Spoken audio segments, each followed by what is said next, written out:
السلام علیکم ورحمۃ اللہ وبرکاتہ. وعلیکم الصلاۃ السلام والسلام ورحمۃ علیک اللہ یا رسول اللہ صلی اللہ تعالی علیہ وسلم. کل کی گفتگو میں یہ باتیں بتائی گئی تھی کہ لوگوں میں سے وہ لوگ بھی ہیں جو کہتے ہیں کہ ہم اللہ پر ایمان لائے اور آخرت کے دن پر ایمان لائے، لیکن اللہ جانتا ہے ان کے قلبی حالات سے، اللہ تعالیٰ واقف ہے. تو اللہ تعالیٰ فرماتا ہے قرآن پاک کے ذریعے سے کہ وہ مومن نہیں ہے.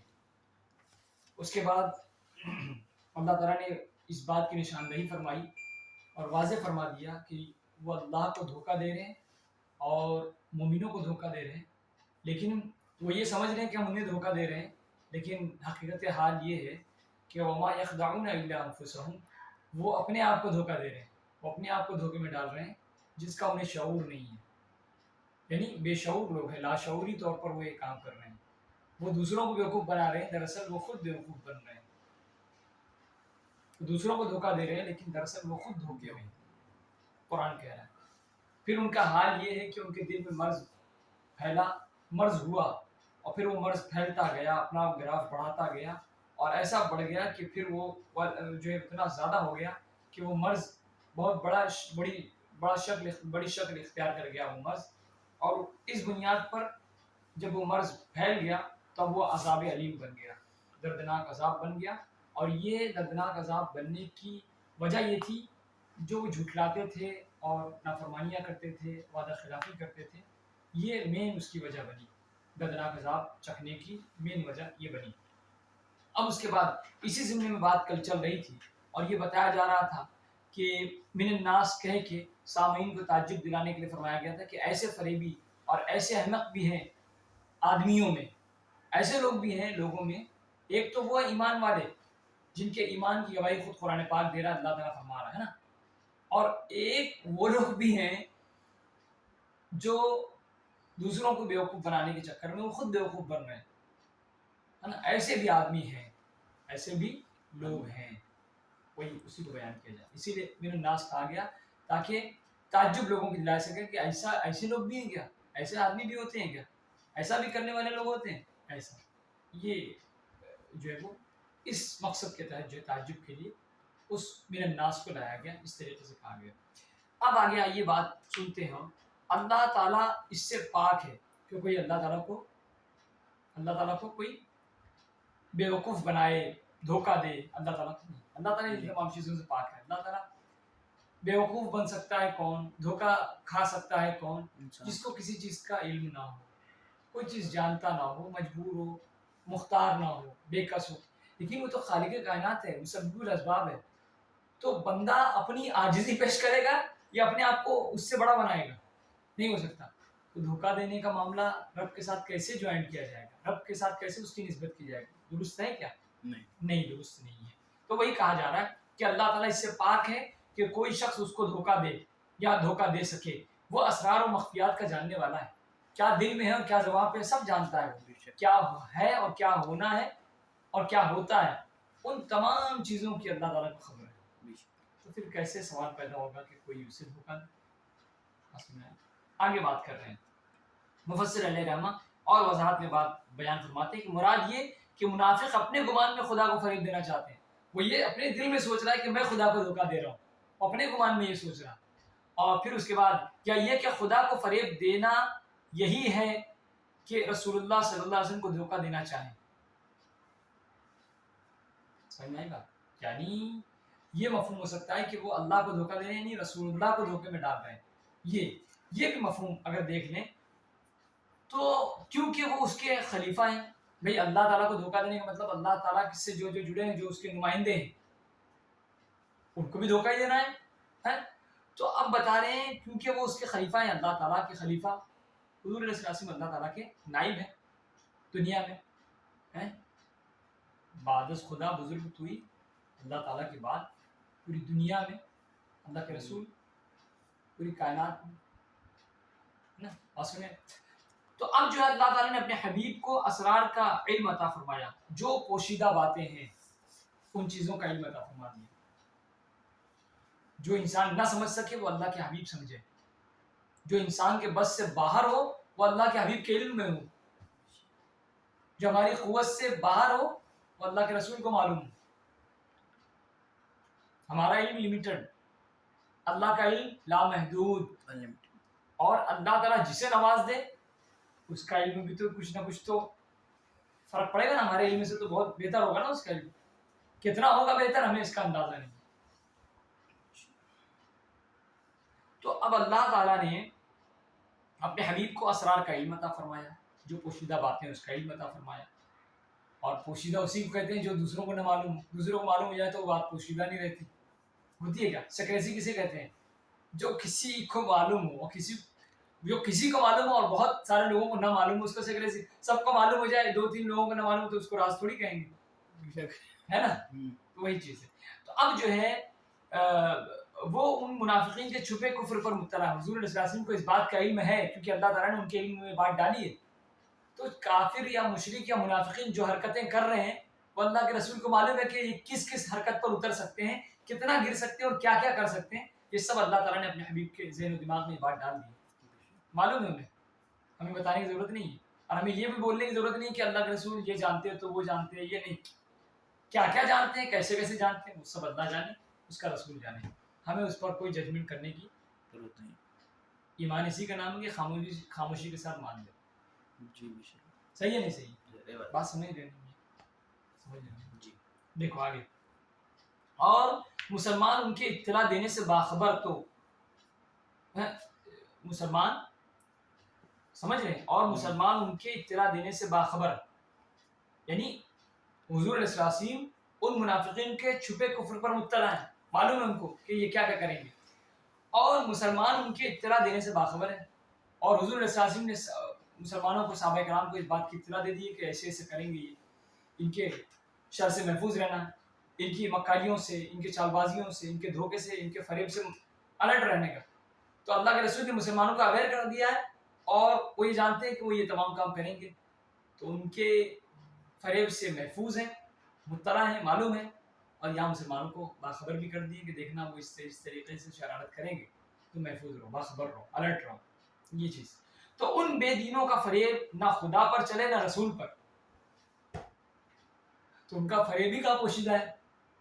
وہ یہ سمجھ رہے ہیں کہ ہم دھوکہ دے رہے ہیں، جبکہ وہ تو خود دھوکے میں. یہ بات نہ اللہ سے پوشیدہ ہے نہ رسول اللہ سے پوشیدہ ہے.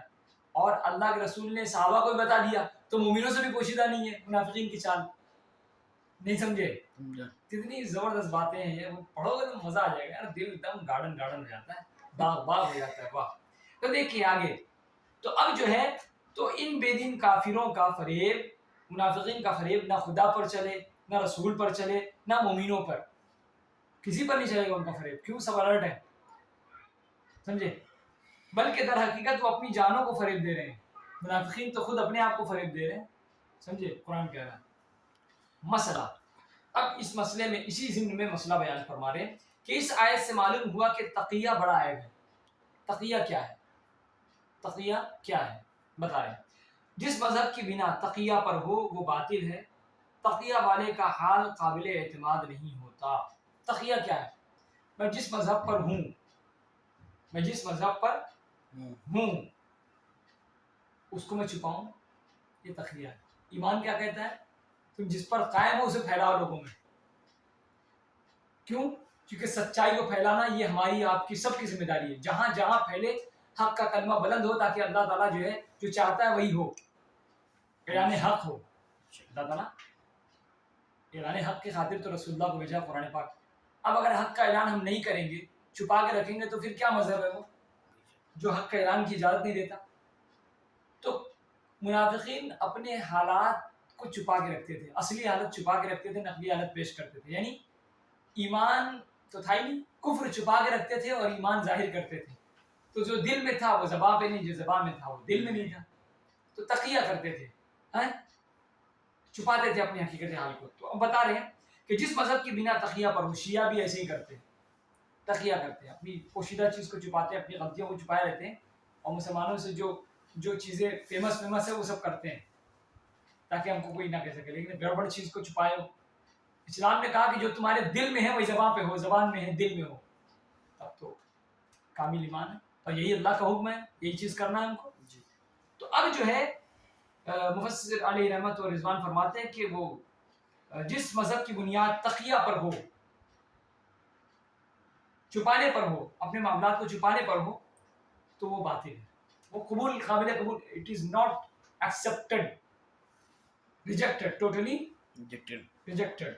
تقیہ والے کا حال قابل اعتماد نہیں ہوتا۔ تقیہ والے کا حال، وہ زبان سے کچھ کہہ رہا ہوتا ہے، دل سے کچھ مان رہا ہوتا ہے، کس پر آدمی جائے گا اور کیا ڈیسیشن لے گا، کیا اسٹینڈ قائم کرے گا اس شخص کے تعلق سے، جو شخص تقیہ کرتا ہو، چھپاتا ہو سکتا ہے زبان کی بات صحیح ہو سکتا ہے دل کی بات صحیح ہو سکتا ہے کہ دل کی بات غلط ہو سکتا ہے زبان کی بات نہیں ہو سکتا ہے، دل کی بات غلط ہو، زبان کی بات غلط ہو سکتا ہے دونوں بات، اور ہو سکتا ہے کہ دل کی بات صحیح ہو سکتا ہے زبان، لیکن آدمی کیسے ججمنٹ لے گا کہ کون سا صحیح ہے کون سا غلط ہے، یہ نہیں سمجھ ہو سکتا ہے میں، وہ پریشان رہے گا۔ تو تقیہ کرنے والا قابل اعتماد نہیں ہوتا وہ شخص۔ اب قرآن پاک کہہ رہا ہے، اس لیے علماء اکرام نے فرمایا کہ لا تقبل توبۃ الزندیق، زندیق کی توبہ قابل قبول نہیں، وہ شخص جو بے دین ہو چکا ہے اس کی توبہ قابل قبول نہیں۔ کیوں؟ اس کی بات کا کوئی اعتبار نہیں، ابے تو توبہ ہی کر لے، سچی پکی کا توبہ کر لے، تو اللہ تعالیٰ تو غفور الرحیم ہے، لیکن تو کرے گا ہی نہیں تو قبول کیوں ہوگی؟ سمجھے؟ آگے دیکھیے، بد عقیدگی کو قلبی مرض فرمایا گیا، جو بد عقیدگی، برائی، غلط عقیدے، ہاں برے جو عقیدے وہ اپنے دلوں میں بسا رکھیں، اپنے دلوں میں جگہ دیا ہے، اور غلط اپنی طرف سے من گھڑت عقیدے پیدا کیے، ماننا اور اقرار کرنا، یہ تمام چیزیں جو پیدا کیے ہوئے، اس کو تشبیہ دی گئی قلبی مرض سے، یعنی میٹافور استعمال کیا گیا، اور یعنی اس کو مثال دی گئی دل کے امراض سے، یعنی جو وہ عقیدہ اپنے دل میں بنائے ہیں، دراصل وہ عقیدہ کچھ نہیں ہے، وہ دل کی بیماری ہے، اسے قرآن پاک نے بیان فرمایا، تو وہ قلبی مرض فرمایا گیا۔ اس سے معلوم ہوا کہ بد عقیدگی، برائی روحانی زندگی کے لیے تباہ کن ہے، یعنی تمہاری اسپریچول لائف، روح کے لیے، سوائل کے لیے، وہ بالکل سول کہیں گے، سوائل کہیں گے، سول کہیں گے، ورلڈ آف سول، عالم ارواح، تو اب سول کے لیے تمہارے کیا ہے، وہ تباہ کن ہے، تمہاری روح کو ختم کر دے گا، وہ روح کی جان کو ختم کر دے گا، اس لیے کہ بدعقیدگی آ گئی ہے اس میں، فنگی ہے، فنگس ہے، اس کو کھا جائے گا، دیمک ہے، ختم کر دے گا، تو روح تمہاری گندی ہو جائے گی، ناکارہ ہو جائے گی، کسی کام کی نہیں رہے گی، کسی لائق نہیں رہے گی۔